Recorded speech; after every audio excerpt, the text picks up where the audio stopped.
So, hello everyone. Nasa Zambales kami ngayon. It's 4:48 p.m. and pabagsak na yung araw. So, hopefully maabutan namin yung sunset by the beach kasi ito lang yung entrance ng Anawagin Beach. So, beach, medyo low-key beach front na house to kasi from here, ito yung entrance ng beach. Lalakarin mo lang siguro mga 1 minute lang to, tapos yun yung beach. But anyway, nasa Airbnb kami ngayon. Ito yung isa sa mga gusto kong, matagal na siya nasa list ko, mga nasa wish list ko na Airbnb. And isa to sa mga gusto ko talaga puntahan in Zambales kasi nga ang ganda ng location, may pool, tapos nandito yung dagat. Tapos I'm gonna show you guys a room tour in a while or a house tour, pero it's really nice and I don't wanna gatekeep this kasi gusto ko rin ma-experience yung mga nice staycation places.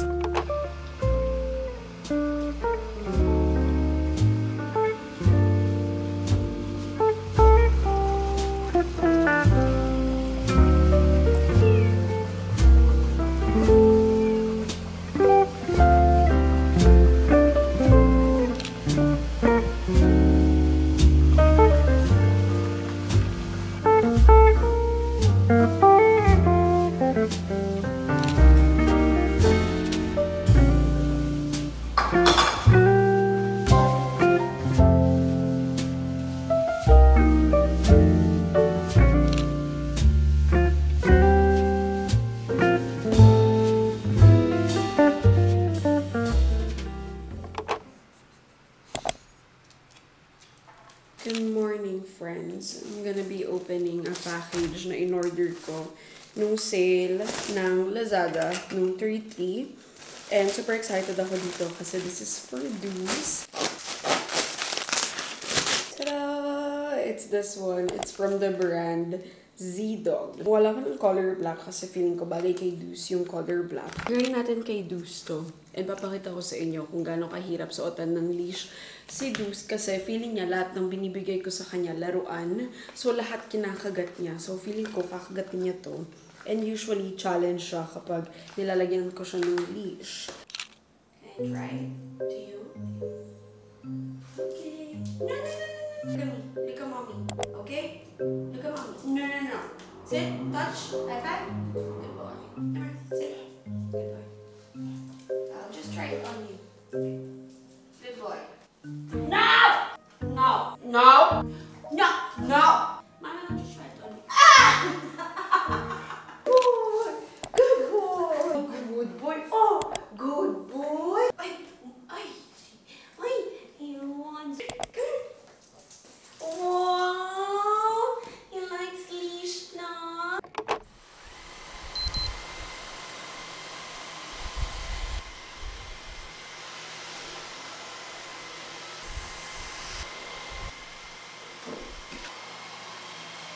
Okay, so for today's brunch, we are gonna be cooking an adobo. And I'm so happy kasi I'm now confident to say na I can cook an adobo. Before kasi, parati ako na-intimidate sa kanya. Feel ko ang daming need gawin, ang daming proseso, ang daming kailangan. I find it overwhelming. Pero thankfully, for today's sponsor, we are gonna be using itong Dato Puti Adobo Series. It's an easy-to-add meal mix. And sa sobrang easy niya, you only have to follow 3 easy steps, which is pour, cook, and serve. And then, yun lang. After that, you have your adobo na sobrang bright idea and perfect siya for me. Kasi ako personally, I do love eating adobo, pero yun nga, ang hirap niya gawin. So, minsan nagpapaluto pa ako kay daddy. Pero ngayon, meron ng ganito. For today's brunch, I'm gonna be cooking si classic adobo kasi meron din tong garlic bits inside. So, let's start cooking.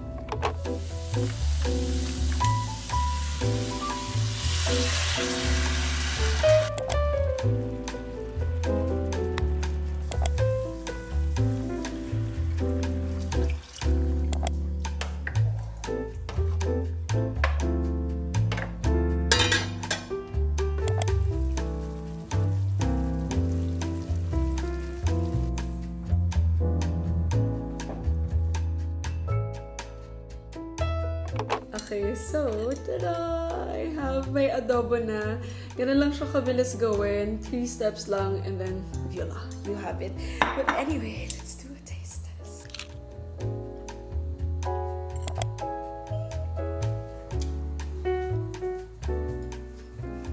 disclaimer. I know na this part is sponsored by them, pero I swear yung lasa neto, sorry dad, pero yung lasa ng adobo na to, sobrang panalo. As in like, I feel like ito yung lasa ng adobo that will satisfy any adobo cravings. So, achieve talaga ang adobong sarap, less the hirap with Dad to Puti Adobo series. Anyway, bon appetit everyone!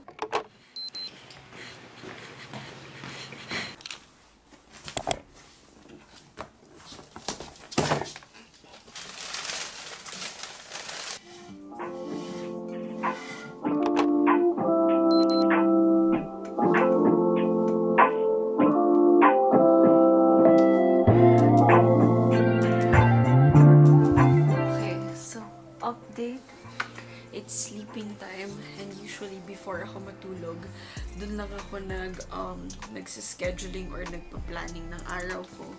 Kasi kapag hindi ko na plano yung week ko or yung araw ko bukas, wala, it's gonna be a fuck-up schedule.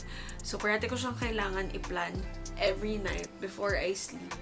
Lalo na kapag sobrang daming work and sobrang daming deadlines. And ang technique ko para hindi ako makatulog, dito ako sa other side of my bed nagpapahinga. Kasi kapag dito ako sa side na to, which is kung saan ako natutulog, wala, makakatulog na ako. So usually, humihinga muna ako dito at kung saan-saan, ganon. So ayan, good night!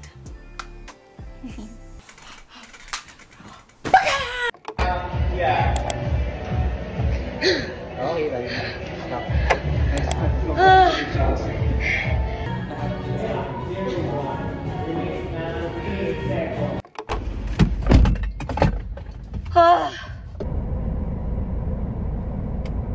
Okay, so that's a good solid workout. Grabe. Parang 2 hours ako nag-workout and sobrang na-miss ko yung feeling na yun. Yung basta parang feeling ko ang healthy ko. Kaya sarap talaga sa feeling mag-workout. Parang nagiging productive ako lalo.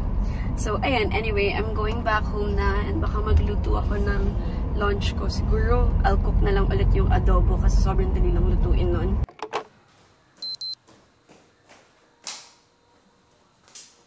Okay, so, kakagising ko lang ulit from a power nap and ngayon, gagawa na ako ng dinner.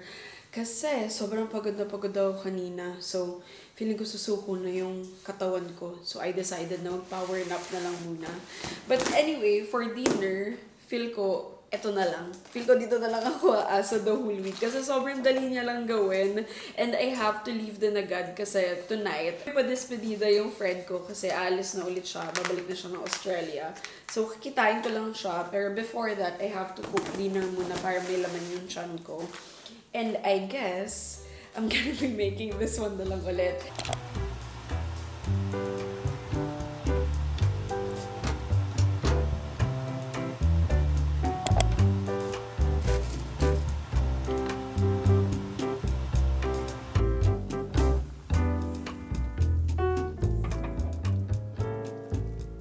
Okay, so after a few minutes, luto na siya. I low-key wanna show this to Daddy para ma-surprise siya. Gugulatin ko siya kunwari marunong na ako magluto ng adobo. Pero hindi niya alam, yung sauce lang yan.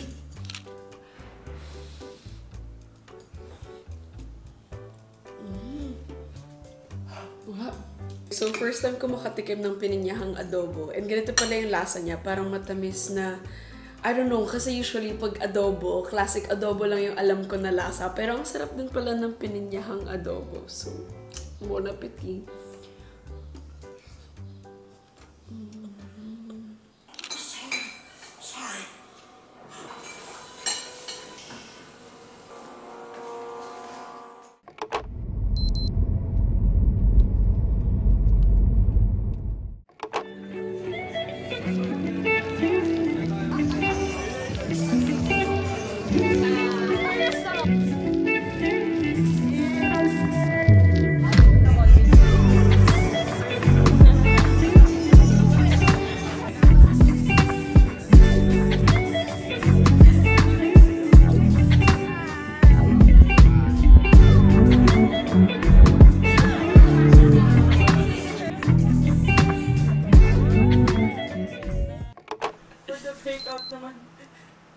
Look who's here! Hello! Nagsitago. Okay, so good morning everyone. It's around 11:30 a.m. and I am buying flowers internationally. So, ayan, kasi it's gonna be my ate's birthday tomorrow. And iniisip ko kung today or tomorrow ko ba ipapadala kay ate. Pero feeling ko, tonight na lang para maging masaya siya. Kasi for sure, di naman siya nag-expect ng anything. So, para lang masaya yung birthday niya tomorrow. Diba? So, ayun. Anyway, I'm waiting na lang sa phone number and then it's good to go. Tonight niya ma-receive. So, so happy. Bumili pa ako ng balloon na may happy birthday and then may kasamang cake tapos may roses. Oh, I'm so happy.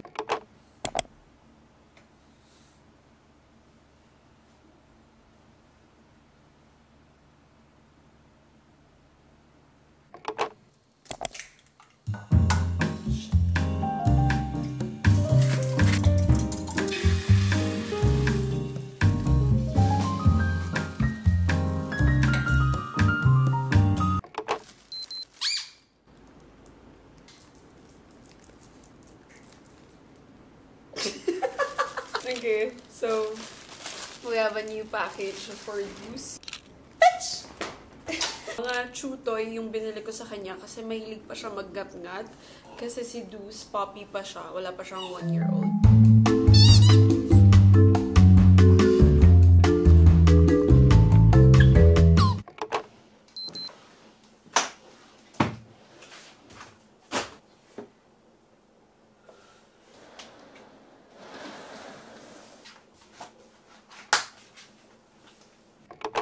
Okay, so time check, it's 12:12 a.m.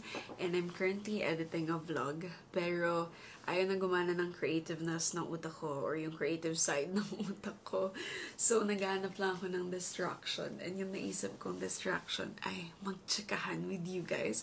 Kasi I feel like ang tagal ko nang hindi nakakapag-chika. I mean, madaldal pa rin naman ako sa vlog. Pero like walang personal feelings or I don't know, hindi ko alam. Parang sa mga piling tao na lang ako nagkikwento sa mga personal friends ko, ganun. And feel ko, never ko pa yata nasabi sa inyo na first few weeks of my first upload sa vlog ko, muntik na ako mag-quit sa YouTube. Like yun yung way back nung college days pa ako, nene pa ako, ganun and stuff. Pero yung main reason nun is because first time ko maka-receive ng mga hates, ng bash, like, sino ako doon, like, 4 years ago. And then, parang nag-viral yung isang video ko. Deleted na siya, though. That's the sad part about it. Pag may pinagkikwentuhan ako na friend ko, nasa sad sila kasi dinilit, ba't ko daw dinilit, ganyan and stuff. Pero kasi, bata lang naman ako noon. Hindi ko alam kung paano mag-respond sa ganun. At saka, first time akong i-bash or i-atake ng mga random people online. And grabe. Like, grabe yung iyak ko nung araw na yun. As in, like, sinabi ko sa sister ko, I feel like YouTube is not for me. Baka hindi talaga gusto ng tao yung ganitong personality. Kasi yung inaatake sa akin ng people, alam ko na ganun talaga ako. So, feeling ko, parang ako na lang yung nag-adjust na, ay, hindi, baka hindi ako pang ganito. Baka hindi ito yung right path for me. Mga ganon. Kasi like, ewan ko ba, basta grabe yung hagulgul. Like, hagulgul as fuck talaga ako doon ng araw na yun. Tapos, buti na lang, minotivate ako ng ate ko and si Anne, which is yung high school friend ko din. So, minotivate nila ako na, no, just keep doing what you want, you do you, ganyan and stuff. So, I did.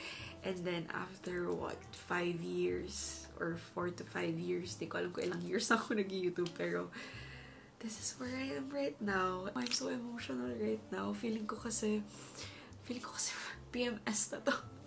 Pero feeling ko ito yung mga moments na hindi ko kinuwento sa vlog kasi hindi ko alam. Parang, ewan ko, I just wanna protect my peace, ganun and stuff. Parang overthinker kasi ako, okay? Like, ayokong i-judge ako ng people, ganun and stuff.